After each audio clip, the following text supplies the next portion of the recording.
नमस्कार विद्यार्थी मित्रांनो, आज ब्रिज कोर्स म्हणजे सेतू अभ्यासक्रमचा आज आपला 28वा दिवस आहे.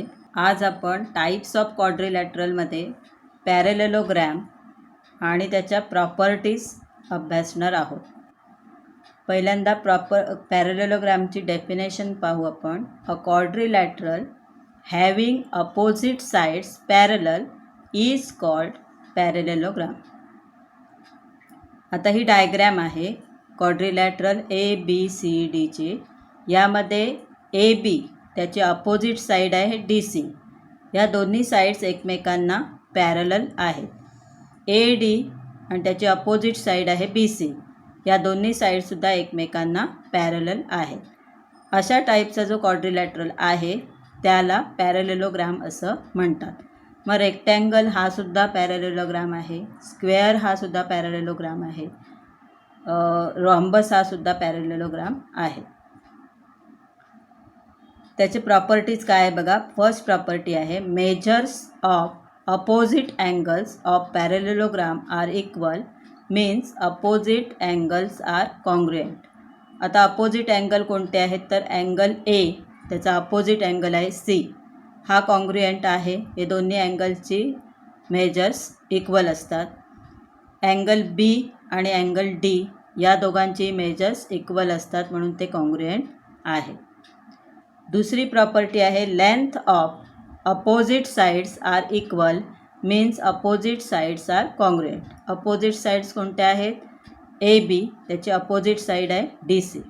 या दोन्ही साईड एकमेकांना पॅरललसुद्धा आहेत आणि दुसरं म्हणजे त्यांची लेंथसुद्धा इक्वल आहे म्हणजेच त्या कॉन्ग्रुएंट देखील आहे. AD आणि त्याची अपोजिट साईड आहे BC.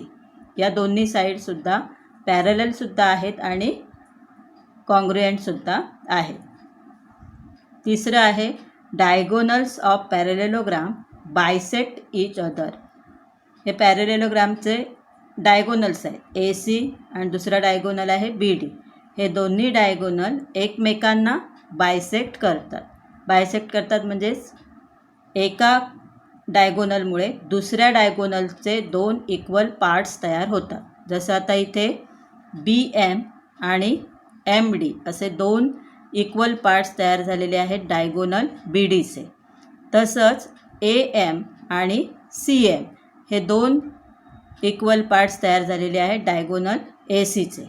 अशा प्रकारे डायगोनल जे आहेत ते एकमेकांना बायसेक्ट करतात. म्हणजे M हा या दोन्ही डायगोनलचा मिड पॉईंट आहे. Adjacent angle of parallelogram are supplement.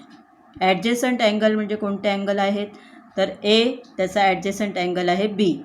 हे दोन्ही अँगल सप्लिमेंटरी आहेत. सप्लिमेंटरी याचा अर्थ त्यांची मेजर्स जी आहेत त्या मेजर्सची सम आहे ती 180 असते. Sum of these two angles is 180. तसंच अँगल B आणि अँगल C हे सुद्धा सप्लिमेंटरी आहेत. अँगल C अँगल D हेही सप्लिमेंटरी आहेत. अँगल A अँगल D हेही सप्लिमेंटरी अँगल्स आहेत. अशा याच्या प्रॉपर्टीज आहेत. आता या प्रॉपर्टीजवर आधारित आपण एक एक्झाम्पल पाहू. Quadrilateral PQRS is a parallelogram. T is the point of intersection of its diagonals. Referring the figure, write the answers of the questions given below. आता ही पॅरेलेलोग्राम आहे PQRS आणि ह्याचे जे दोन डायगोनल्स आहेत PR आणि दुसरा डायगोनल आहे QS यांचा जो पॉईंट ऑफ इंटरसेक्शन आहे तो आहे T. आणि ही डायग्रॅम पाहून आपल्याला आन्सर्स लिहायचे आहेत. पहिला क्वेश्चन आहे. आधी आपण आन्सर समजून घेऊ मग खाली उत्तरं लिहिलेली आहेत ती आपण पाहू. If length PS equal to 5.4 centimetre then QR equal to question mark. हा जो आहे PS ही किती आहे 5.4 सेंटीमीटर आहे. तर त्याने QR विचारलेला आहे. तर QRसुद्धा किती असणार आहे 5.4 सेंटीमीटर असणार आहेत कारण या अपोजिट साईड्स आहेत. आणि मग अशी आपण प्रॉपर्टी पाहिली आहे अपोजिट साईड्स आर इक्वल किंवा कॉन्ग्रुएंट. दुसरं TS इज इक्वल टू 3.5.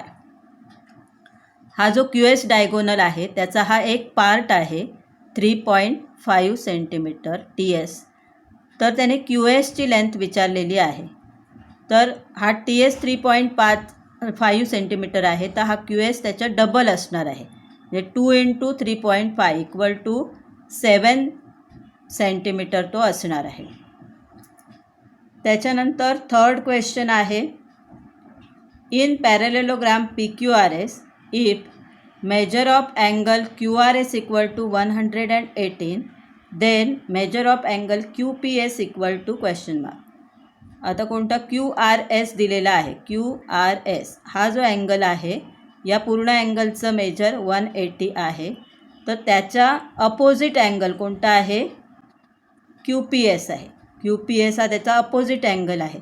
मग याचं 118 असेल तर याचंसुद्धा किती असणार आहे, 118 असणार आहे, कारण अपोजिट अँगल्स आर कॉन्ग्रुएंट.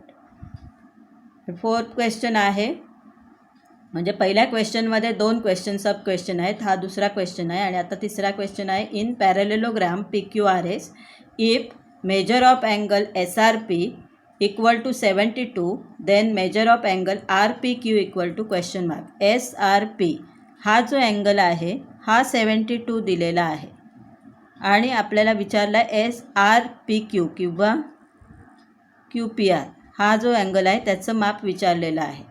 आता इथे मी साईडला थोडी वेगळी आकृती काढते, म्हणजे याच्यातलीच ही साईड PQ आहे आणि ही साईड आहे PQ आणि ही साईड आहे SR आणि त्याची ही ट्रान्सव्हर्जल आहे PR. PR ही ट्रान्सव्हर्जल आहे. तर हे जे 2 अँगल्स आहेत हे अल्टरनेट अँगल्स आहेत आणि आपण पॅरलल लाईन्सच्या प्रॉपर्टीमध्ये पाहिलेलं आहे की हे अल्टरनेट अँगल्स जे असतात ते इक्वल असतात. मग हा जर 72 असेल तर हाही 72च असणार आहे. त्यामुळे ह्याचं measure of angle RPQ equal to 72 येईल. आता याची लिहिलेली उत्तरं आहेत ती आपण वाचू. Length QR equal to length PS equal to 5.4 centimetre. Reason आहे त्याचं opposite sides are congruent. Second क्वेश्चनचा आन्सर आहे, length QS equal to 2 × length TS. QS ही TSच्या डबल असणार आहे, म्हणजे 2 × length TS equal to 2 × 3.5 equal to 7 centimetre. हे डायगोनल बायसेक्ट इच अदर हे त्याचं रिझन आहे. डायगोनल्स आहेत ते एकमेकांना बायसेक्ट करतात. दुसरा क्वेश्चन आहे, measure of angle QPS equal to measure of angle QRS equal to 118. Opposite angles are congruent. Third क्वेश्चनचा आन्सर आहे, measure of angle RPQ equal to measure of angle SRP equal to 72. Alternate angles are congruent. आता ही उत्तरं कशी आली आपण डायग्रॅमच्या आधारे पहिलं समजून घेतलेलं आहे. त्याप्रमाणे तुम्हीसुद्धा समजून आन्सर्स लिहायचे आहे. त्यानंतर आपण आता एक्सरसाइज पाहू. एक्सरसाइजमध्ये मगाचा जसा क्वेश्चन आहे तसाच हाही क्वेश्चन आहे. यामध्ये आपण पहिला क्वेश्चन वाचू. Quadrilateral WXYZ is a parallelogram. O is the point of intersection of its diagonal. Referring the figure, write the answers of the following questions. आता इथे आपल्याला काय माहिती दिलेली आहे, तर हा जो क्वाड्रिलॅटरल आहे WXYZ हा क्वाड्रिलॅटरल पॅरेलेलोग्राम आहे आणि त्याचे जे 2 डायगोनल्स आहेत XZ आणि WY यांचा O हा पॉईंट ऑफ इंटरसेक्शन आहे आणि याच्या आधारे आकृतीच्या आधारे आपल्याला क्वेश्चनचे आन्सर्स लिहायचे आहेत. पहिला क्वेश्चन आहे, length WZ equal to 4.5. WZ ही जी साईड आहे ती 4.5 सेंटीमीटर आहे. Then length XY equal to question mark. XY किती असेल तर त्याची अपोजिट साईड आहे. Opposite sides are congruent, therefore XY equal to 4.5 centimetre. दुसरा क्वेश्चन आहे, if WO equal to 3.3 centimetre. WO म्हणजे हा पूर्ण डायगोनल आहे WY त्याचा हा पार्ट आहे, त्याचं मेजर आहे 3.3 सेंटीमीटर. तर तुम्हाला विचारली लेंथ कशाची आहे, YO. Then length YO equal to किती येणार, 3.3 सेंटीमीटर येणार. रिझन काय याचं, तर diagonals bisect each other. Third question आहे, if YZ equal to 8.2 centimetre. YZ ही जी साईड आहे ती 8.2 सेंटीमीटर आहे.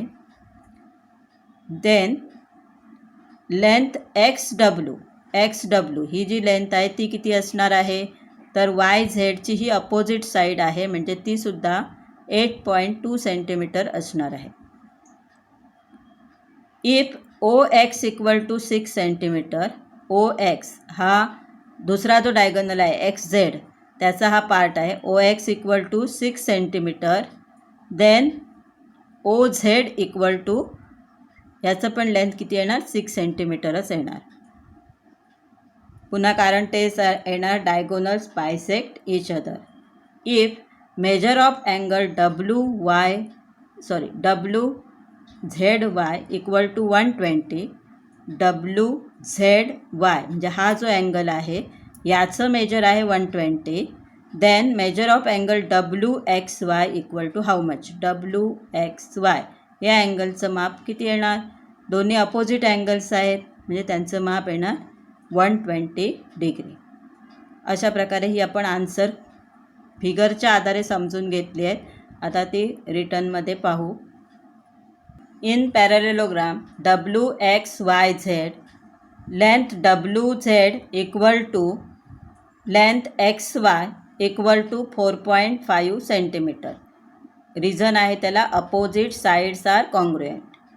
सेकंड क्वेश्चन आहे, length WO equal to length YO equal to 3.3 centimetre. Reason आहे diagonals bisect each other. Third question आहे, त्याचा आन्सर आहे length YZ equal to length XW equal to 8.2 centimetre. Opposite sides are congruent, हे त्याचं reason आहे. Fourth क्वेश्चनचा answer आहे length OX equal to length OZ equal to 6 centimetre. Diagonals bisect each other. Fifth क्वेश्चनचा answer आहे measure of angle WZY equal to measure of angle WXY equal to 120. Reason आहे त्याचं opposite angles are congruent. या प्रकारे तुम्ही वहीत लिहायची आहे. एक्सरसाइज लिहायचं आहे, सॅम्पल एक्झाम्पल लिहायचं आहे, त्याची डेफिनेशन लिहायची आहे पॅरलोग्रामची, आणि प्रॉपर्टीज लिहायच्या आहेत. धन्यवाद.